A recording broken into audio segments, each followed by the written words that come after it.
سپہر کے 3 بجے ہیں۔ السلام علیکم، یہ ریڈیو پاکستان ہے۔ عشرت ثاقب سے خبریں سنیے۔ وفاقی کابینہ کا اجلاس وزیر اعظم کی زیر صدارت اسلام آباد میں جاری ہے۔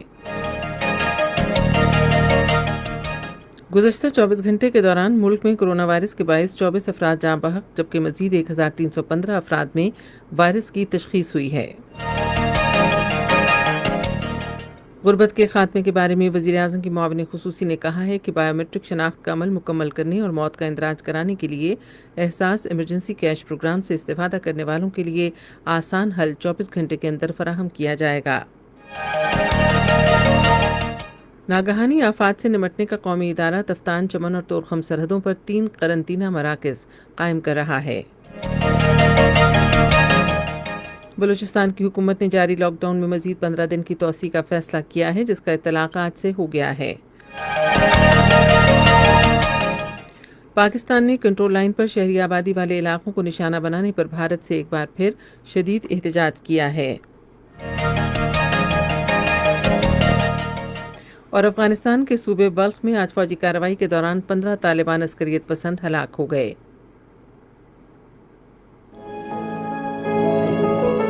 گھبرائیں نہیں، احتیاط کیجیے، کورونا وائرس سے بچاؤ ممکن ہے۔ سردی اور نزلہ زکام کے مریضوں سے دور رہا جائے۔ کھانستے اور چھینکتے وقت منہ اور ناک کو ٹیشو یا رومال سے ڈھانپا جائے۔ ہاتھوں کو بار بار اچھے صابن سے دھویا جائے۔ استعمال کے بعد ٹیشو کو مناسب طریقے سے ضائع کیا جائے تو کورونا وائرس کو پھیلنے سے روکا جا سکتا ہے۔ مزید معلومات کے لیے نیشنل ڈیزاسٹر مینجمنٹ اتھارٹی 111-157-157 اور صحت تحفظ ہیلپ لائن 1166 پر رابطہ کریں۔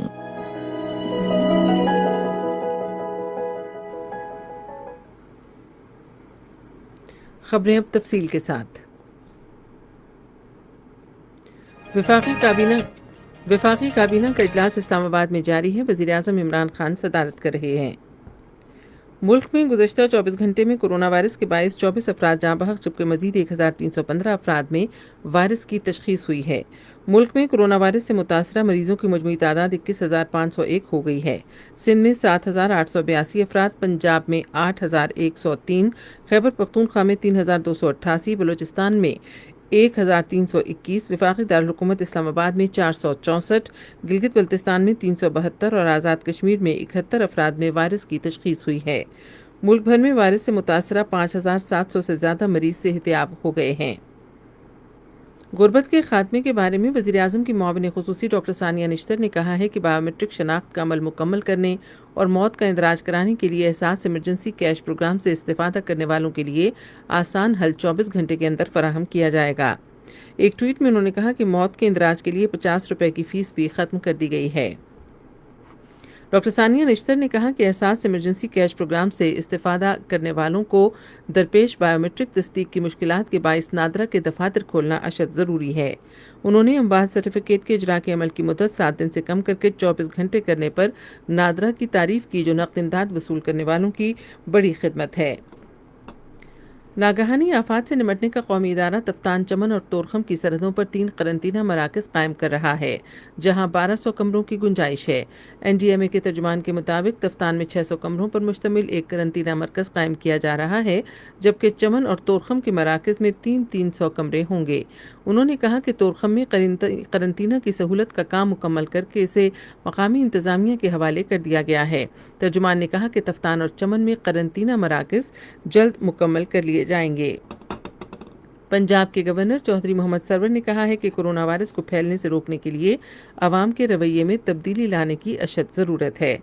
آج لاہور میں صحافیوں سے گفتگو کرتے ہوئے انہوں نے کہا، حکومت کوشش کر رہی ہے، انہوں نے 12,000 روپیہ فی خاندان تقریباً 1,20 کروڑ لوگوں کو پہنچانے کا فیصلہ کیا ہے۔ اتنے برے حالات ہیں، اگر ان حالات میں بھی ہمارے سیاستدان ایک پلیٹ فارم پہ نہ آئے تو اس پہ میں سمجھتا ہوں کہ افسوس ہی کیا جا سکتا ہے۔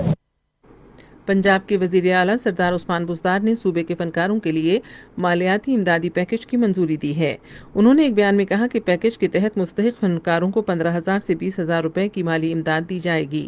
عثمان بزدار نے کہا کہ مالی تعاون کے اس پیکج کے تحت 3,000 فنکاروں کو امداد دی جائے گی۔ بلوچستان حکومت نے صوبے میں جاری لاک ڈاؤن کو مزید 15 دن توسیع دینے کا فیصلہ کیا ہے، جس کا اطلاق آج سے ہو گیا ہے۔ داخلے اور قبائلی امور کے صوبائی محکمے کے مطابق کرونا وائرس کی وبا کو مزید پھیلنے سے روکنے کے لیے لاک ڈاؤن اس ماہ کی 19 تاریخ تک برقرار رہے گا۔ قومی اسمبلی کے ورچوئل اجلاس کے بارے میں کمیٹی کا تیسرا اجلاس قومی تحفظ خوراک اور تحقیق کے وزیر سید فخر امام کی زیر صدارت آج اسلام آباد میں ہوگا۔ کمیٹی کرونا وائرس کی وبا کے دوران قومی اسمبلی کا اجلاس عملی طور پر بلانے اور اجلاس کے دورانیے کے بارے میں طریقہ کار وضع کرنے کے معاملے پر تبادلہ خیال کرے گی۔ کمیٹی قانون سازی کے امور، وقفہ سوالات اور توجہ دلاؤ نوٹسز پر بحث کا طریقہ کار تعین کرنے پر بھی غور کرے گی۔ یہ خبریں آپ ریڈیو پاکستان سے سن رہے ہیں۔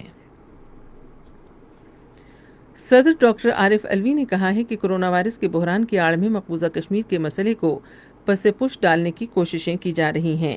آج ایک ٹویٹ میں انہوں نے کہا کہ فلسطین اور کشمیر جیسی آزادی کی حقیقی تحریکوں کو اسی طرح نقصان پہنچانے کی کوششیں ہو رہی ہیں جس طرح 9/11 کی بات کی گئیں۔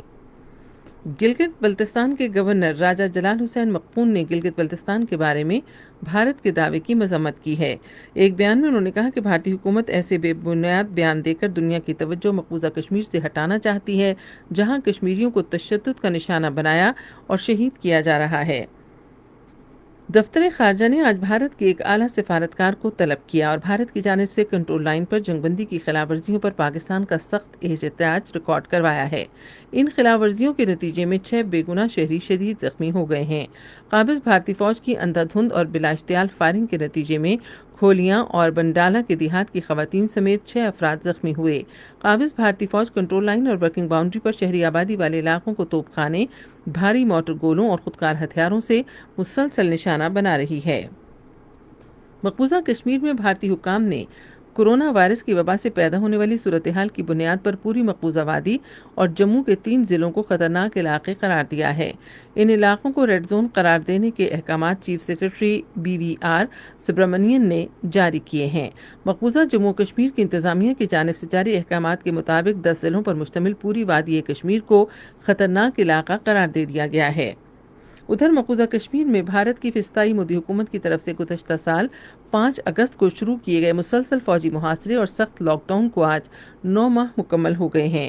کشمیر میڈیا سروس کی شعبہ تحقیق کی طرف سے جاری کی گئی ایک رپورٹ میں آج کہا گیا ہے کہ عالمی اصولوں کے منافی ہائی سپیڈ انٹرنیٹ کی سہولت پر مسلسل پابندی سے کشمیری عوام کورونا وائرس سے متعلق مفید معلومات سے محروم ہیں۔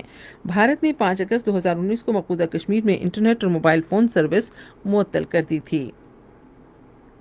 افغانستان کے صوبے بلخ کے ضلع کوشندی میں طالبان کے اجتماع پر فوجی طیاروں کے حملے میں اہم سرغنہ ملا یعقوب سمیت 15 طالبان عسکریت پسند ہلاک ہو گئے ہیں۔ اقوام متحدہ کے سیکرٹری جنرل انتونیو گوتریس نے کہا ہے کہ کرونا وائرس کی روک تھام کے لیے بڑے پیمانے پر صحت عامہ کی انتہائی کوششوں کی ضرورت ہے۔ برسلز میں یورپی یونین کے احتیاط جمع کرنے کی آن لائن کانفرنس سے خطاب میں عالمی ادارے کے سربراہ نے کورونا وائرس کے خطرے کے خاتمے کے لیے تشخیصی آلات، علاج اور ویکسین کی تیاری کی کوششیں تیز کرنے کے لیے احتیاط دینے والے ملکوں کے تعاون کا خیر مقدم کیا۔ اقوام متحدہ کے سیکرٹری جنرل نے خبردار کیا کہ بدترین صورتحال ابھی آئے گی کیونکہ یہ وائرس صحت کے کمزور نظام والے متعدد ملکوں میں حملہ کر سکتا ہے۔ عالمی ادارہ صحت نے کہا ہے کہ امریکی وزیر خارجہ مائک پومپیو کی جانب سے یہ بیان کہ کورونا وائرس ایک چینی لیبارٹری میں تیار کیا گیا محض افواہ ہے اور معاملے کی سائنسی بنیادوں پر تحقیق پر زور دیا۔ عالمی ادارہ صحت کی ہنگامی صورتحال کے بارے میں اعلیٰ ماہر ڈاکٹر مائک ریان نے جنیوا سے آن لائن پریس کانفرنس میں بتایا کہ ہمیں امریکی حکومت کی جانب سے وائرس کی تیاری سے متعلق کسی قسم کے اعداد و شمار پر مبنی ثبوت نہیں ملے۔ سابق مایہ ناز بلے باز محمد یوسف نے کہا ہے کہ بابر اعظم کی متوازن بلے بازی اس کی عالمی کرکٹ میں کامیابی کی بنیادی وجہ ہے۔ انہوں نے یہ بات نئے کھلاڑیوں کی تربیت کے لیے آن لائن ویڈیو اجلاس کے دوران کہی۔ انہوں نے کہا کہ کسی بھی بلے باز کے لیے فٹنس انتہائی اہم پہلو ہے کیونکہ وہ جتنا فٹ ہوگا اتنا ہی بہتر اور تسلسل کے ساتھ کارکردگی کا مظاہرہ کرے گا۔ اہم خبروں کا خلاصہ ایک بار پھر سن لیجیے۔ وفاقی کابینہ کا اجلاس وزیر اعظم کی زیر صدارت اسلام آباد میں جاری ہے۔